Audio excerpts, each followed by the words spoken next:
Bonsoir. Bonsoir. Bonsoir à vous tous. Bonsoir tout le monde. Oui, nous avons une très bonne nouvelle, une nouvelle extraordinaire à vous transmettre.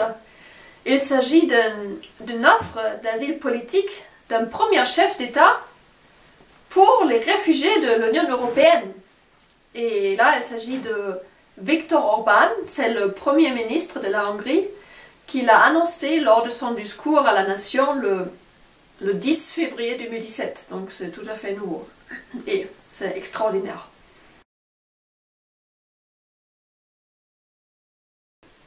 Oui, c'est-à-dire que le Premier ministre Viktor Orbán a tenu un discours d'environ 40 minutes ou 3/4 d'heure dans lequel il explique très clairement sa position contre l'Union européenne et en particulier en ce qui concerne la problématique de la crise des migrants.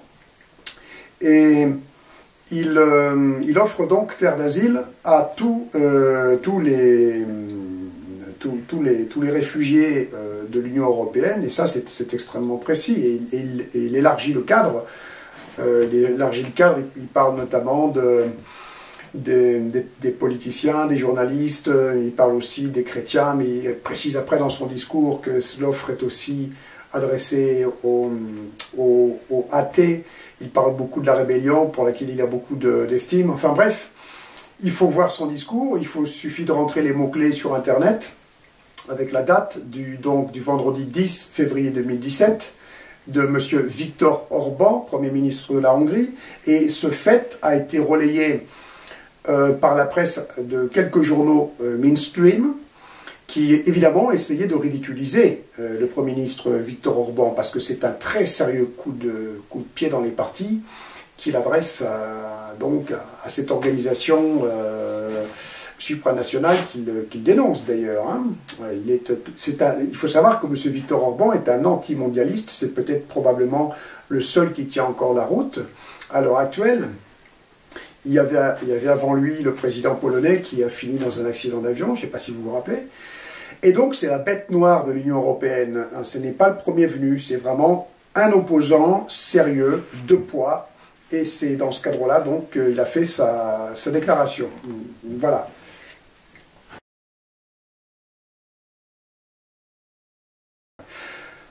Oui, alors pour moi c'est une victoire. C'est un événement extraordinaire, c'est une grande victoire, enfin, c'est une grande réussite, parce que vous avez certainement à l'esprit la vidéo que j'ai produite, que j'ai faite en décembre 2015.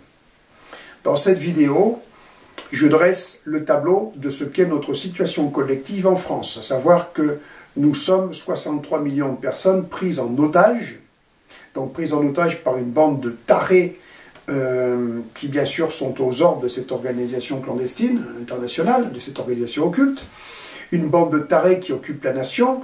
Nous sommes pris donc en otage d'une situation de mise en chaos de la nation, de mise en chaos de notre pays, avec un climat d'insécurité, de terrorisme, d'attentats terroristes islamistes, je mets des guillemets parce que on ne va pas revenir là-dessus, ce sont des attentats qui ne pourraient pas avoir lieu s'il n'y avait pas l'appui de l'aide de l'État. Et de ce climat, donc, qui nous plonge droit vers une guerre civile de religion. Voilà. Et dénonçant cette situation-là, je mets en avant l'impérieuse nécessité de mettre en pratique, d'appliquer deux mesures, qui sont, je redresse juste, je rappelle juste ce qu'il y a dans ma vidéo, hein, qui sont la première mesure, la soustraction à la menace, c'est-à-dire pouvoir, pour ceux qui sont conscients de cette réalité, aller mettre leur famille à l'abri, donc fuir la France en quelque sorte, qui nécessite donc qu'un chef d'État nous tende la main, ce que je dis, hein, qui nécessite un asile politique. La deuxième, qui est une opération de police, donc c'est la neutralisation de la menace, pour neutraliser l'organisation criminelle qui occupe la nation française, à travers l'occupation de l'appareil d'État.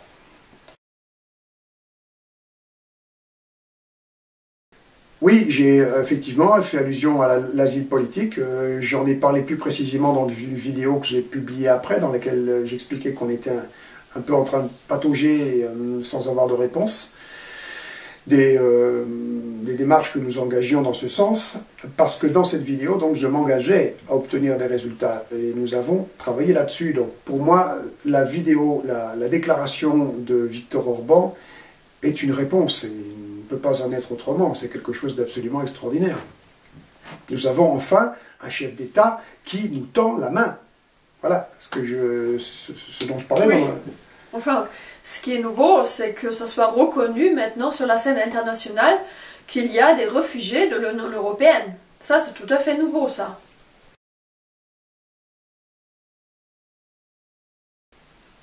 Il faut peut-être apporter une précision. La problématique des réfugiés de l'Union européenne, ça n'est pas nouveau. Ce qui est nouveau, c'est la reconnaissance de cette réalité. Et par un chef d'État. Par un chef d'État. Qui offre l'asile politique aux réfugiés européens. Bien sûr. Vu que lui, il propose aussi des solutions. Ce n'est pas seulement des dénonciations, mais aussi des solutions. Donc, une asile politique dans son pays. Et donc, il est dans l'action. Et ça, c'est tout à fait exceptionnel et nouveau.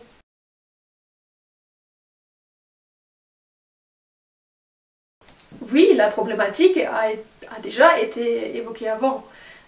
Précisément par un rapport de l'ONU en 2003, par le rapporteur spécial Juan Miguel Petit, qui est le rapporteur spécial sur le trafic d'enfants, la prostitution infantile et la pédopornographie. Qu'il était à l'époque en tout cas. Oui, à l'époque. Et précisément, son rapport concernait précisément la France. Et dans son rapport, il dénonce une persécution systématique des parents protecteurs et des enfants violés, des enfants abusés, agressés sexuellement. Et, une persécution appliquée par l'appareil judiciaire français. Hein. C'est bien ça dont il s'agit. Hein. Et donc ça tend à... je veux dire, c'est évidemment le rapporteur spécial Juan Miguel Petit s'est exprimé en termes beaucoup plus édulcorés que nous le faisons nous. Beaucoup plus diplomatique, mais ça mettait donc en lumière la réalité de la terreur d'État que nous dénonçons depuis des années, sur le thème de la protection institutionnelle de la pédocriminalité, et d'autre part ça mettait en lumière la réalité donc de réfugiés fuyant l'Union européenne, en l'occurrence la France, puisqu'il cite clairement dans son rapport le fait que des mères françaises fuyaient la France pour aller prendre l'asile politique en Suisse, ce qui était aussi d'ailleurs relayé par la presse suisse de l'époque, avec des titres du style « Ces mères fuyant la France ».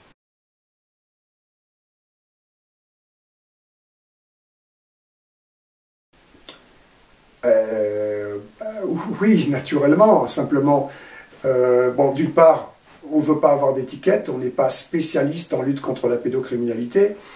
On est tombé dans une problématique abjecte, infâme, qui est la protection institutionnelle de la pédocriminalité.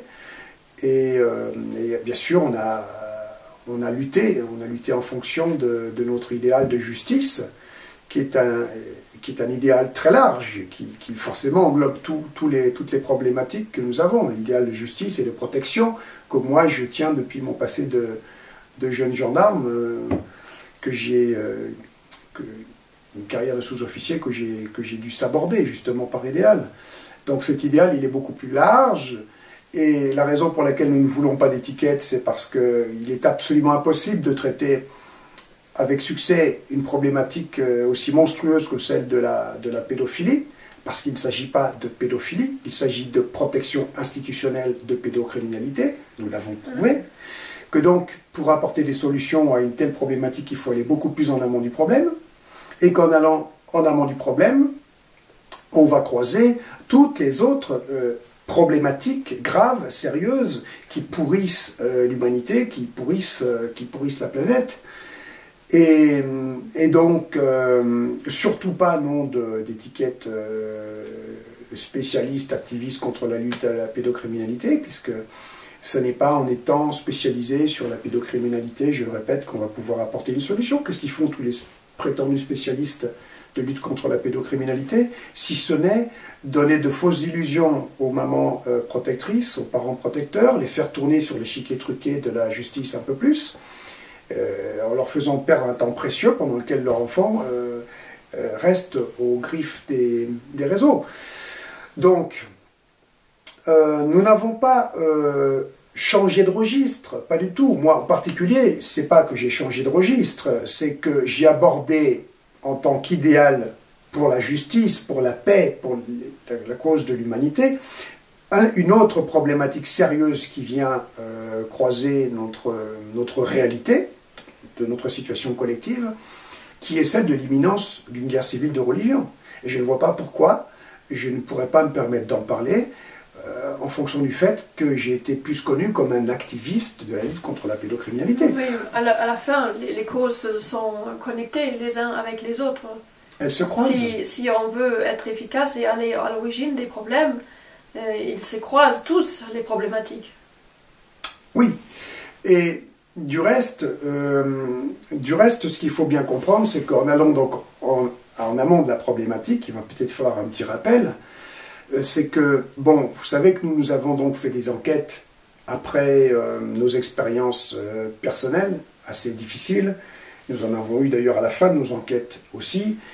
Plus ou moins, l'idée était de démontrer que ce qui avait été dénoncé pour le rapporteur spécial Juan Miguel Petit en 2003 persistait et s'aggravait. Hein? Ça, c'était un grand travail que nous avons fait. Et nos conclusions d'enquête nous ont amenés à appréhender la réalité d'une organisation criminelle. Tout simplement, s'agissant de l'appareil judiciaire français associé à la classe dirigeante de mon pays. Oui, et il est logique qu'on ne peut pas s'adresser à une organisation criminelle pour obtenir justice.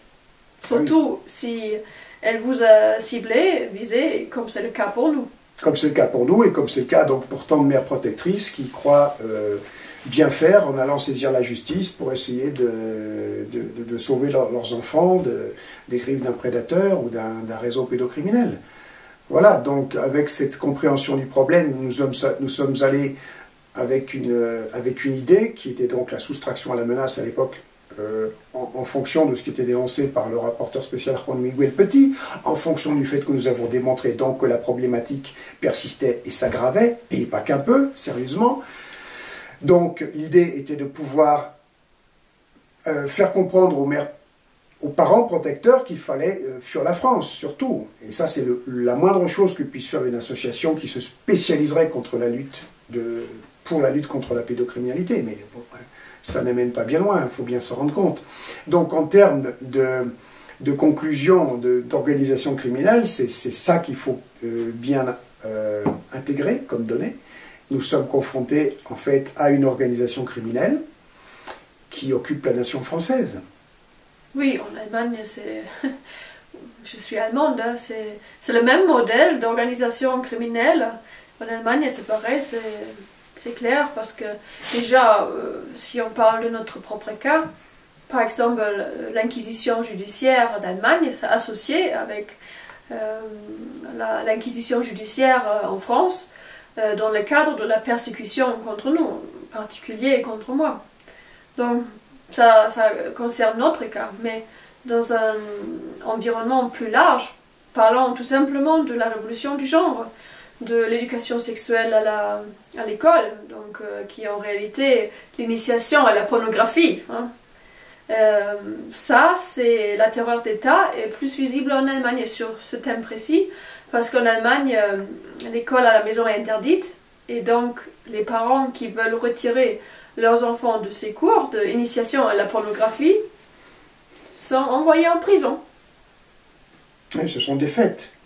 Donc effectivement, quand on parle d'organisation criminelle, s'agissant de l'institution judiciaire associée à la classe dirigeante, ça concerne l'Allemagne, ça concerne la Belgique, où là c'est une vraie caricature, ça concerne en fin de compte la majorité des pays pris au piège de l'Union européenne, et ça nous l'avons démontré très clairement dans notre premier grand travail d'enquête intitulé « Les réseaux de l'horreur ». Je pense que vous l'avez à l'esprit, et si c'est possible, j'aimerais qu'on remette un lien sur ce reportage. Donc, organisation criminelle, à dimension pratiquement internationale.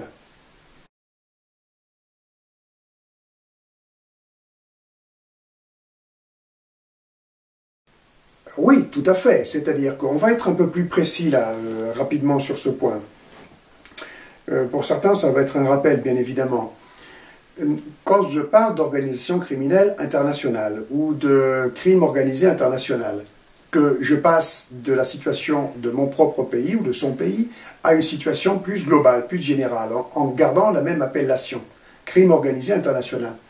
Ce que j'essaie d'exprimer comme idée, c'est le fait qu'il y a une organisation criminelle supranationale ou internationale qui entend tenir par les parties toutes les nations de ce monde, hein, conquérir toutes les nations à travers l'implantation d'un schéma de sous-réseau criminel organisé qui va prendre le contrôle, qui a le contrôle de la classe dirigeante politique, du milieu politique, des institutions, surtout la justice, surtout la presse, évidemment.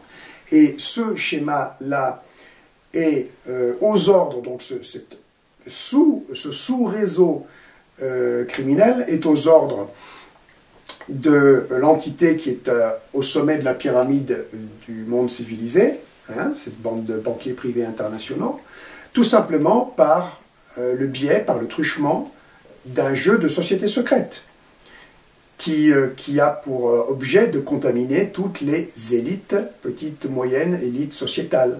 Et on ne peut gravir les échelons et faire carrière dans ces élites, dans ces milieux, dans les institutions, que en faisant parallèlement, en prenant du grade parallèlement dans ces sociétés secrètes. Et c'est ainsi donc que nous sommes confrontés à une organisation à échelle planétaire qui a le contrôle de la majorité des nations de ce monde civilisé et probablement du tiers-monde et d'autres parties du monde. Voilà.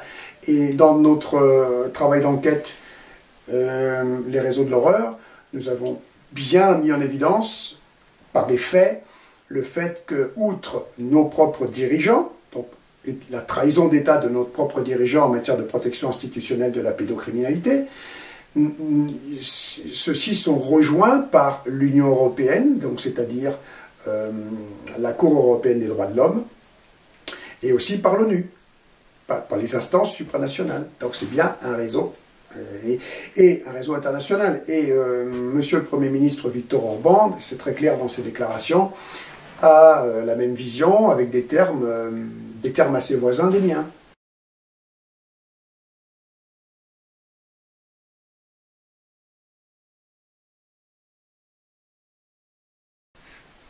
Oui, c'est exactement ce que je dis.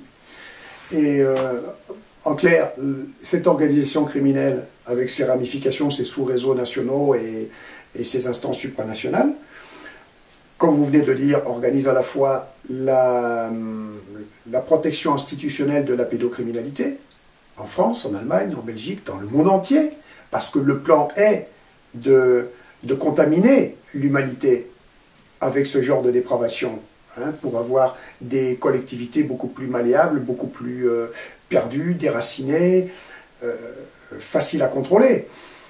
Entre autres, cette organisation criminelle organise dans le même état d'esprit, avec la même optique et le même objectif, l'offensive de la révolution du genre, qui est quelque chose de gravissime.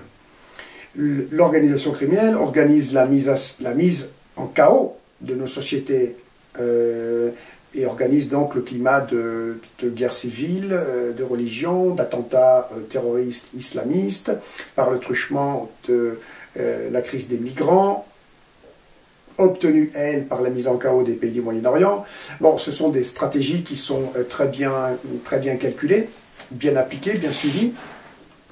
Et donc, face à ces problématiques, ces trois problématiques, par exemple, il est évident que nous avons donc trois catégories de réfugiés politiques, hein, qui ne peuvent qu'être enchantés de l'offre de M. Viktor Orban les réfugiés politiques de la première catégorie, c'est tous les parents protecteurs, essentiellement les mères, et les enfants persécutés par la justice dans le cadre de la protection institutionnelle de la pédocriminalité. Cadre, on va dire, référence, rapport de l'ONU de 2003, nos enquêtes et expériences. Deuxième catégorie de réfugiés politiques, fuyant donc la terreur d'États de l'Union européenne, des pays pris au piège de l'Union européenne, c'est l'offensive de la révolution du genre, avec, comme Janet nous l'a précisé, en Allemagne, une terreur d'État beaucoup plus visible qu'en France. Troisième cadre, qui là est beaucoup plus visible pour beaucoup de monde,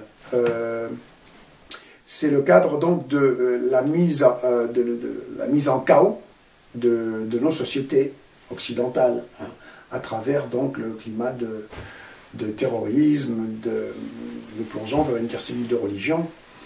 Et je crois savoir d'ailleurs qu'aussi en Allemagne, il y a pas mal de gens qui sont un peu, qui essayent de prendre des mesures face à ça.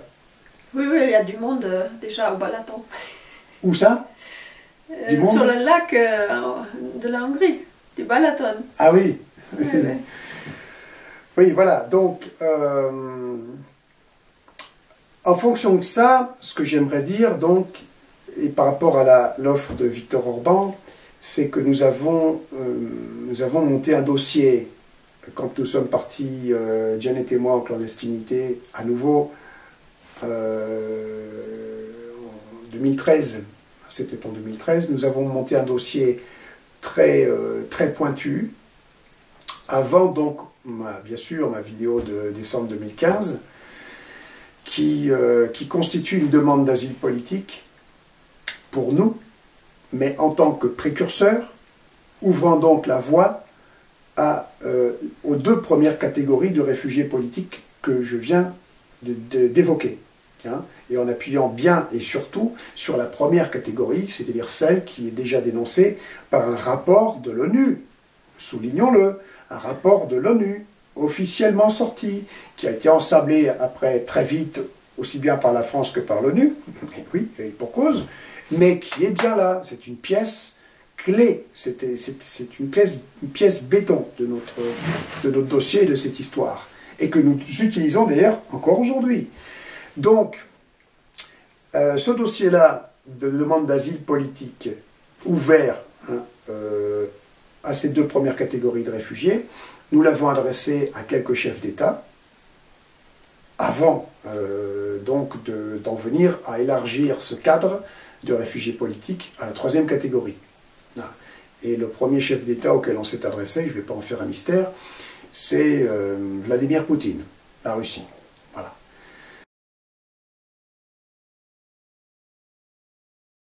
Nous ne savons pas s'il y a ou non réponse à l'heure actuelle, pour être très fort. On reprend les contacts. Il faut dire que nous ne sommes pas très faciles à joindre et puis nous n'attendons pas systématiquement une réponse précise d'un chef d'État. On a un plan en tête qui est très clair, qui est très particulier. Nous sommes mis sur les épaules une charge, une mission. Nous nous sommes assignés une mission qui est donc d'apporter une solution aux réfugiés. Et à l'origine de notre idée, donc, aux parents persécutés, aux mères persécutées, avec les enfants victimes de pédocriminalité. Et donc nous sommes en train en ce moment d'organiser un protocole pour pouvoir, oui, voir un peu où ça en est, surtout depuis cette formidable intervention de M. Viktor Orban, qui bien sûr nous redonne du baume au cœur et nous redonne des espoirs fous, parce que là c'est quelque chose de fou.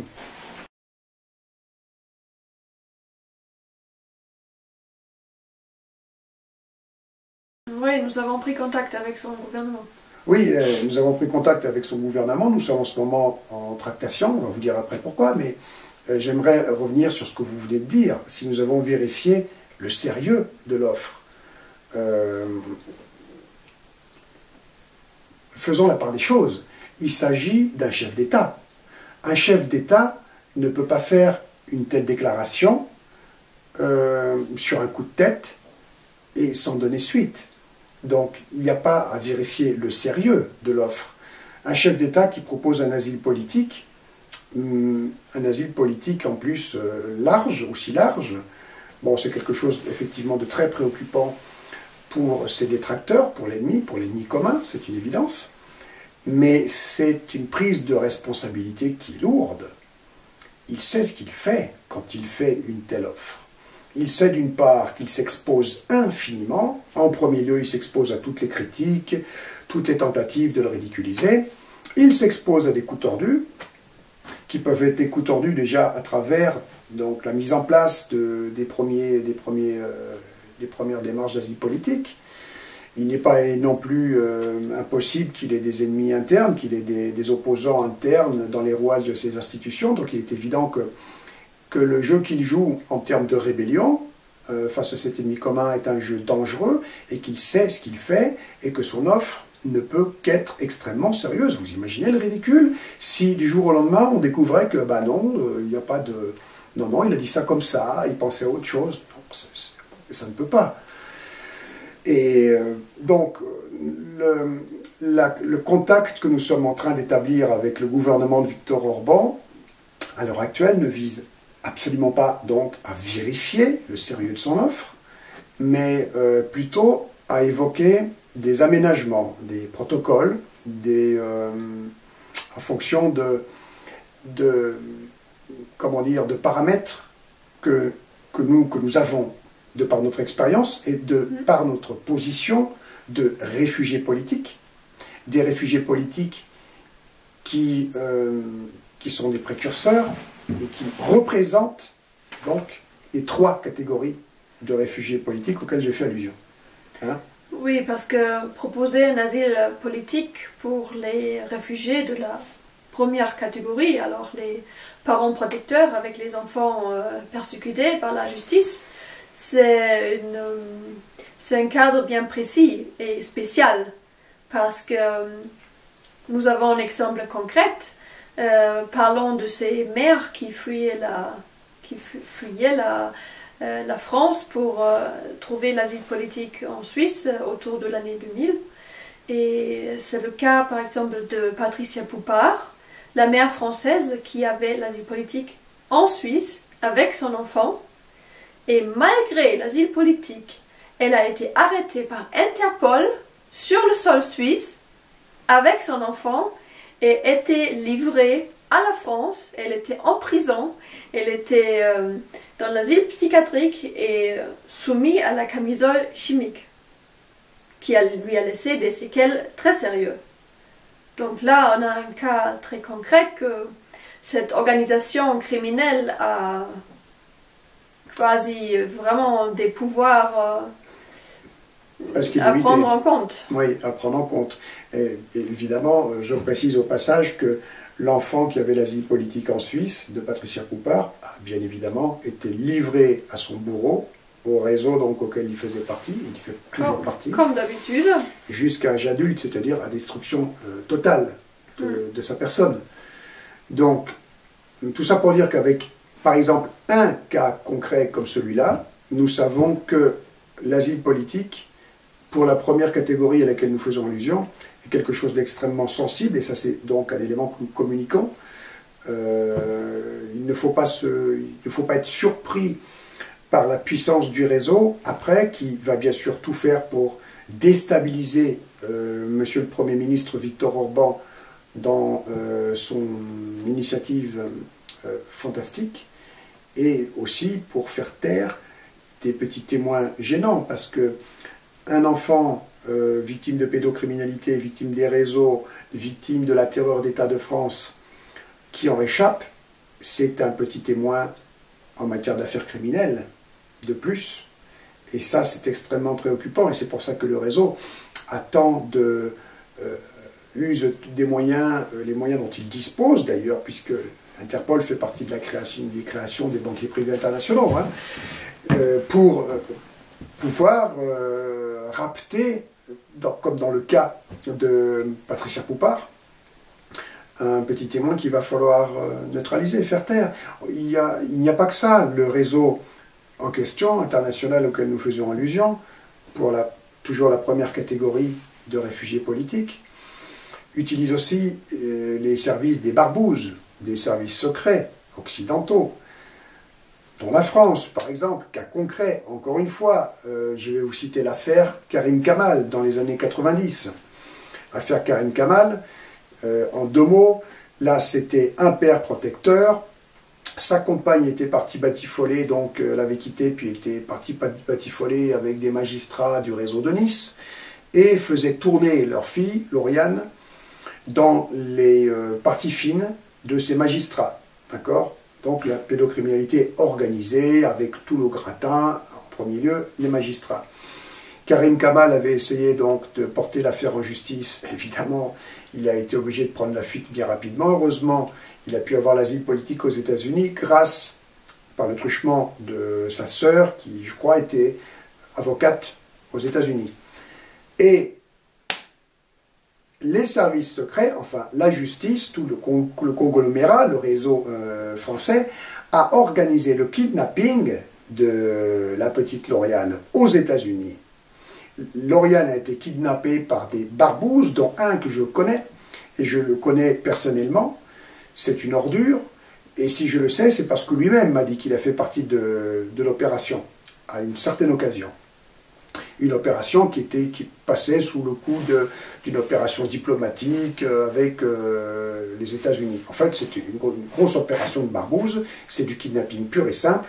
Donc il faut savoir, et c'est ce que nous indiquons dans notre communication avec Victor Orban, que la problématique des réfugiés première catégorie est une problématique très lourde, sensible, et qu'il faut anticiper les coups tordus à plus haut niveau que ce soit. Voilà. Et donc, en fonction de cela, nous évoquons des aménagements, comment dire, en matière de protection et de sécurité. Bon, déjà, on ne va pas parler de garantie. Il est évident qu'un chef d'État qui donne l'asile politique s'engage à assurer sur le sol national qui est sous son égide, la protection des réfugiés politiques. Donc là, il faut faire savoir que la protection en question, il faut des moyens, hein, et qu'il faut protéger contre quelque chose de vraiment consistant, dangereux. Mais ça demande aussi des logistiques, des parents, des mamans qui fuient les réseaux avec leurs enfants doivent être pris en compte, et il faut, d'après moi, des structures de type un peu celles que nous avons en Italie, celui-là.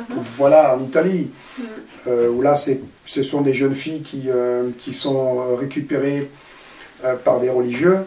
Je crois que je ne me rappelle plus du nom du prêtre. Et là, il ne s'agit pas du même cadre à proprement parler. Là, il s'agit plutôt des réseaux de proxénétisme des pays de l'Est, type Serbie, Roumanie. Et ces jeunes filles arrachées à ces réseaux de proxénétisme sont prises en compte dans une structure qui est protégée par les carabiniers. Voilà, et c'est à ce modèle de structure que nous pensons, c'est ce que nous évoquons dans la communication que nous faisons en ce moment avec le gouvernement de Victor Orban, qui est donc de penser à la mise en place de ce type de structure pour justement protéger de façon effective les mamans fuyant avec les enfants, ou les parents fuyant avec des enfants, et aussi les jeunes filles qui échapperaient au réseau de proxénétisme, réseau de tous ces réseaux criminels. Et ces mesures de sécurité donc, qui sont lourdes, en fin de compte, nous ont fait imaginer quelque chose qui inclut donc une 4e catégorie de réfugiés. Alors, vous allez voir où je veux en venir. Vous savez que un de mes chevaux de bataille pour déstabiliser donc l'organisation criminelle qui occupe la nation française, c'est de communiquer en direction des gendarmes de France, étant moi-même ancien sous-officier de gendarmerie. Même si je ne l'ai pas été longtemps, gendarme un jour, gendarme toujours.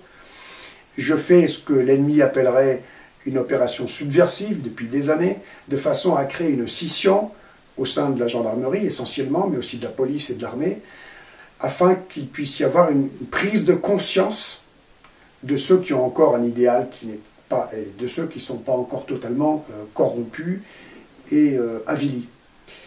afin de pouvoir mener une opération de police tout simplement pour renverser le pouvoir en France. Bien.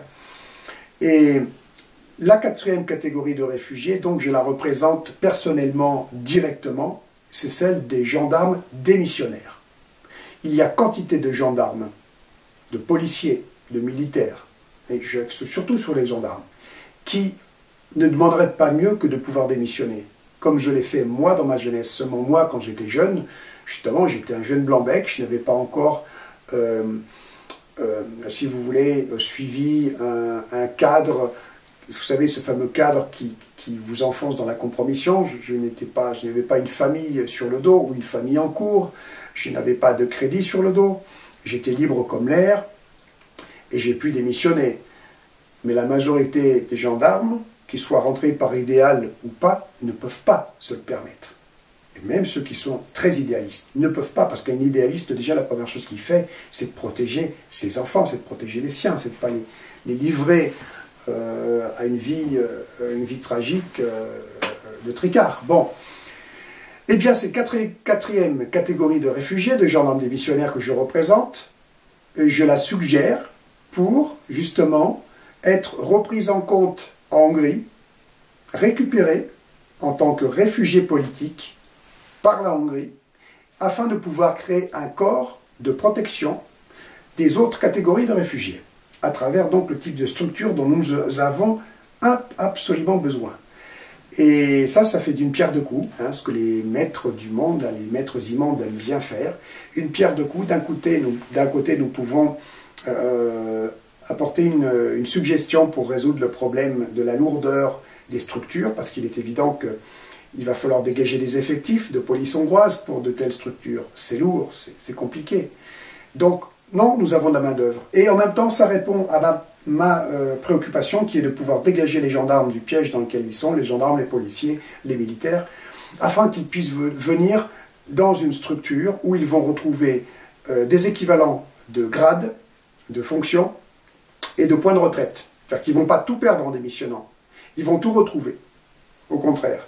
Et au lieu, voyant leur idéal de protection qui juste ici, de protection du peuple, qui juste ici aura été détourné jusqu'à la compromission profonde à la vente de leur âme, ils ont l'opportunité de se rattraper et de pouvoir enfin vivre leur idéal et de protéger vraiment les réfugiés, hein, de la première catégorie et des autres. Voilà, cette belle idée que j'ai, que nous émettons à travers notre communication, que je pense aura un impact.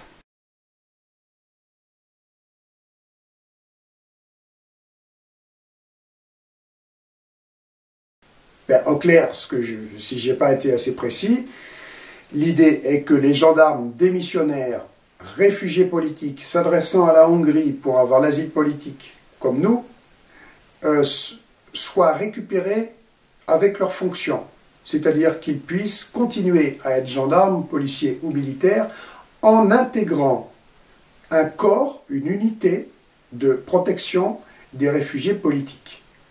Parce qu'il y aura, à mon avis, pas mal de monde après, surtout dans la première catégorie, qui va venir à partir du moment où le concept est mis en place, où les structures sont mises en place. Donc c'est bien des gendarmes réfugiés politiques qui deviennent gendarmes hongrois ou policiers hongrois pour protéger d'autres réfugiés politiques à travers la création de ces structures.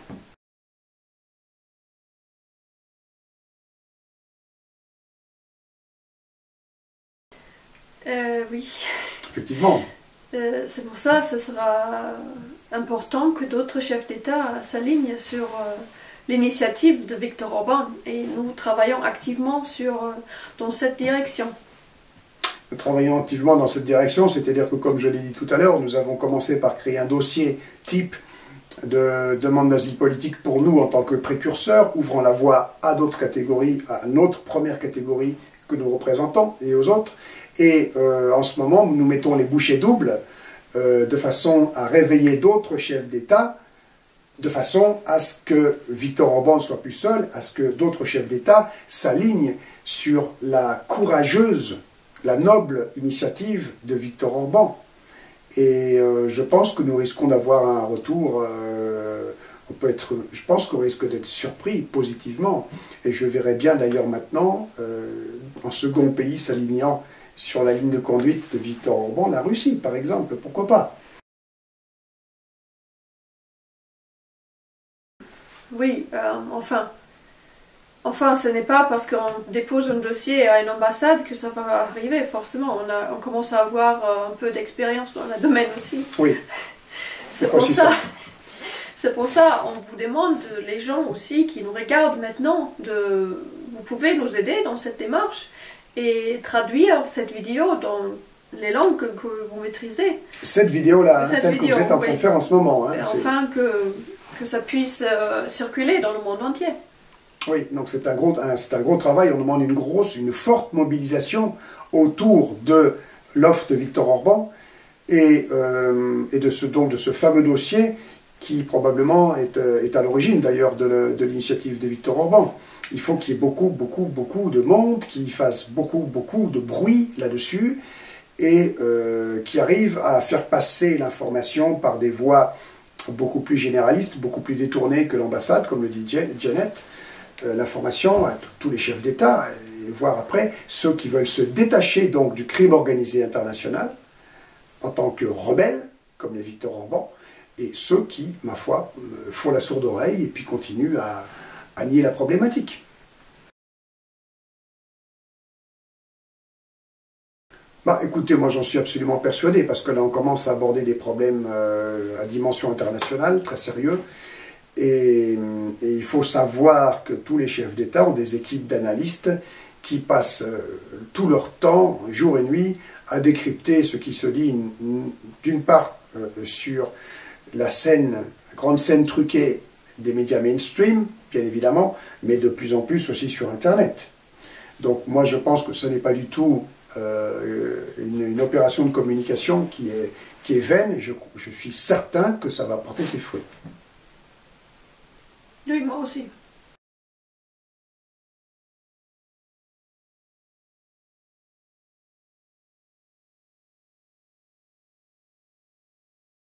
Ah, oui, là déjà je note que vous me posez deux questions en une.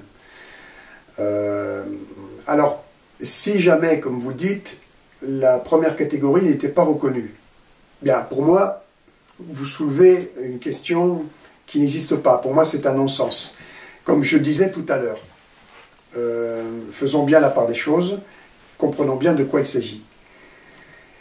Quand un chef d'État fait un asile politique, fait une offre, d'asile politique, c'est lui qui fait l'offre d'asile politique, il prend une responsabilité énorme, d'accord ?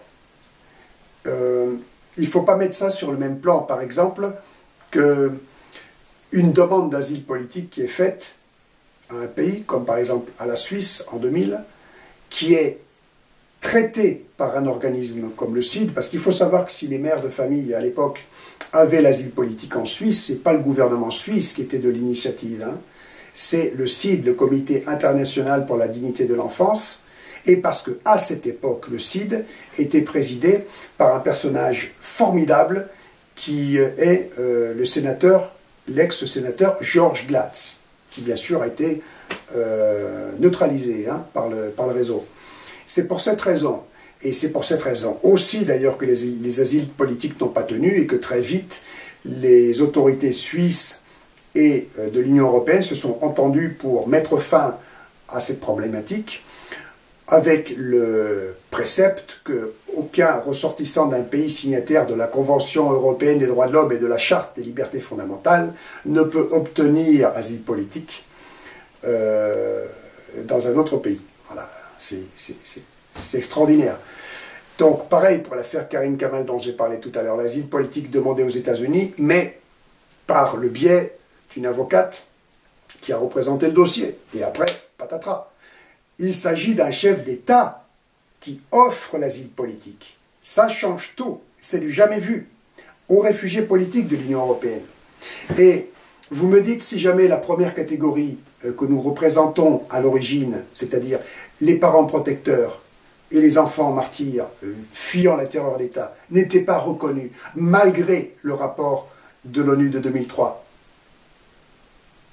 Ça me paraît impossible, parce qu'un chef d'État qui fait une offre d'asile politique sait pertinemment que ça correspond à un cadre de terreur d'État, même s'il ne prononce pas ces mots-là. Et que de ce fait, il va voir débarquer des victimes, des personnes persécutées dans différents domaines. Et je ne vois pas pourquoi ça n'aurait aucun sens qu'un chef d'État offrant l'asile politique, dans un tel contexte et avec une telle stratégie de déstabilisation de notre ennemi commun, hein, viendrait à dire « Ah ben non, non, cette catégorie-là, non, parce que non, non ça me pose problème. » Non, pour moi, c'est un non-sens, ça ne peut pas se produire. Mais je vous répondrai que, quand bien même, par exemple, ça n'était pas officiellement reconnu, qu'immédiatement il n'y avait pas, par exemple, une autorisation de pouvoir créer des structures comme celles dont j'ai parlé, des structures d'accueil et de protection. Hein. Ce qui quand même m'étonnerait beaucoup, et vous allez comprendre pourquoi. Eh bien, une maman qui ne prend pas asile politique en Hongrie sur le thème officiel de la première catégorie, c'est-à-dire fuyant le réseau de protection institutionnelle de pédocriminalité, eh bien, qu'est-ce qu'elle dit? Elle fuit la problématique de la mise en chaos de la France. C'est tout, c'est le mot-clé, c'est le mot passe-partout. La première forte catégorie dont parle Viktor Orban, et dont je parle moi dans ma vidéo de décembre 2015, c'est celle des personnes fuyant la mise en chaos de leur nation, à travers la problématique actuelle des migrants, avec le climat de terrorisme islamiste et de guerre civile en préparation, guerre civile de religion. Bon, c'est très bien. Donc il suffit simplement, pour toute mère de famille fuyant un ex-conjoint ou un conjoint pédocriminel qui abuse de leur enfant, de dire « Je fuis ce cadre de mise en chaos de mon pays ». Problème, au milieu, il y a l'enfant. La protection de l'État s'applique évidemment pour l'enfant. Le chef d'État ne va pas dire « Ah non, les parents oui, les enfants non ». S'il y a une histoire de garde partagée, eh ben non, l'enfant, on va le laisser livrer à l'imposture d'État et à la prochaine guerre civile. Non, ça n'a pas de sens. Il est évident que la protection du chef d'État va s'appliquer pour la mère, le père, pour les enfants, enfin pour les parents protecteurs, les enfants, et qu'il n'y a même pas nécessité de relever donc le fait d'appartenir à cette première catégorie que nous représentons. Voilà, pour moi ça me paraît d'une évidence absolue. Maintenant, vous m'avez posé, donc je disais, une question à deux niveaux. Vous m'avez dit, si oui, la victoire, que je m'attribue une victoire. Alors déjà, ce que je veux dire, c'est que mon objectif n'a jamais été de me mettre des médailles. C'est pas ça dont il s'agit. Mais par contre, il est certain que, en fonction du combat que l'on mène pour la cause commune, d'obtenir enfin une telle ouverture, c'est quelque chose d'extraordinaire et ça nous fait plaisir de le dire. Mais oui, pour moi, c'est une victoire parce que quand on écoute le discours de M. Viktor Orban, en ayant à l'esprit la vidéo de décembre 2015 que j'ai faite, mais ça ressemble à une réponse précise en tout point qui me serait adressée personnellement. Je vous assure, moi je le prends presque comme ça. Et dans tous les cas de figure, si M. Viktor Orban n'a jamais entendu parler de moi, ce qui n'est absolument pas ça le problème pour moi, quoi qu'il en soit, c'est une réponse de l'univers. J'ai posé une problématique de façon claire, j'étais le seul allumé à le faire, et maintenant j'ai une autre personne qui me rejoint dans mon délire de réfugié en nous tendant la main, c'est-à-dire en répondant à ce que je disais, il faut que quelqu'un nous tende la main. C'est M. Viktor Orban, Premier ministre de Hongrie. Donc c'est quand même une coïncidence assez extraordinaire.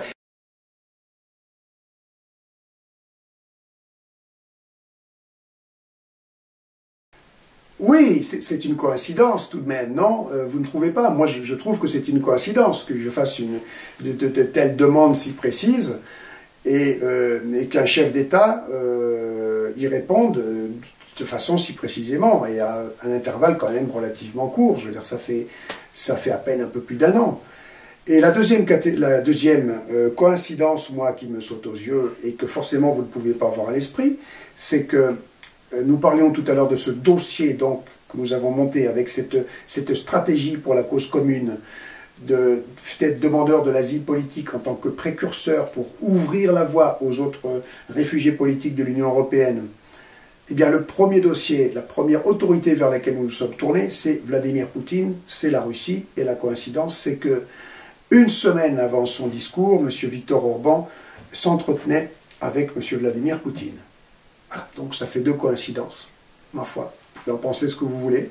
Moi, je n'en démords pas que pour moi, ne serait-ce qu'à titre d'une réponse de l'univers, c'est une victoire extraordinaire, qu'on ne peut absolument pas remettre en doute le sérieux du chef d'État, Viktor Orban, dans une telle offre, dans une telle déclaration. Et que donc, quelque chose vient de se briser dans les plans de cette organisation criminelle internationale. Les choses ne sont plus les mêmes, comme l'a dit Jeannette tout à l'heure au début de la vidéo. C'est un précédent et c'est quelque chose, donc maintenant, il faut attraper la balle au vol, il faut l'exploiter, il faut foncer.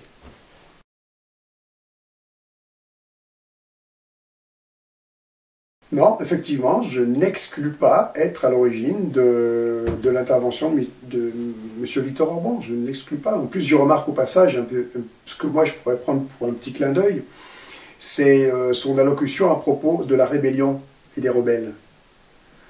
Oui, vous allez prendre connaissance de l'intégralité de sa conférence. Il parle de la rébellion, il parle des rebelles avec beaucoup d'estime.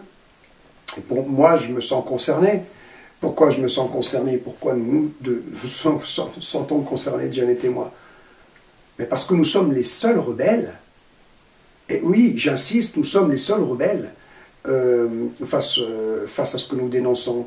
Nous sommes les seuls à afficher cette rébellion dans nos actes, à être partis en clandestinité, avec des mandats d'arrêt, avec des services secrets aux fesses. Nous sommes les seuls.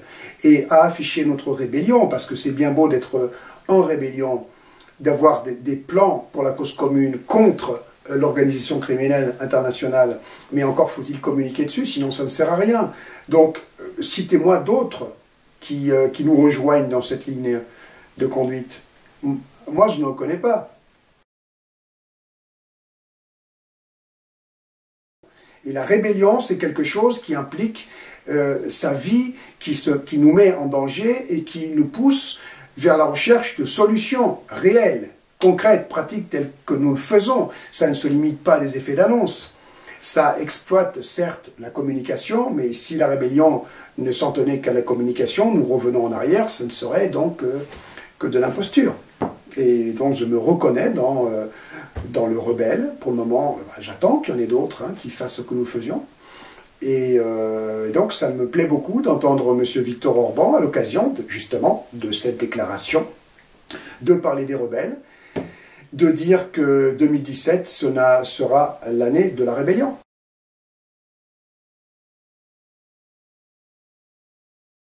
Ben oui, c'est une question très forte. Je ne sais pas de combien de temps vous disposez pour cette vidéo. Ce que nous souhaiterions, c'est que l'objet de cette vidéo soit vraiment l'offre de Viktor Orban, d'accord? Nous réagissons par rapport à ça. Je ne veux pas éluder votre question et la fuir, loin de là.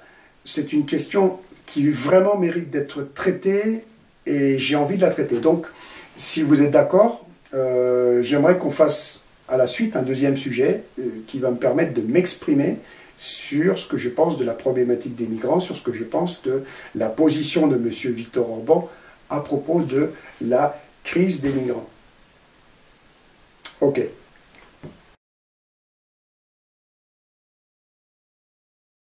Le mot de la fin, eh bien, citons M. Viktor Orban à nouveau. 2017 sera l'année de la rébellion. grâce à vous. Merci. Merci. Au revoir. À bientôt. À bientôt.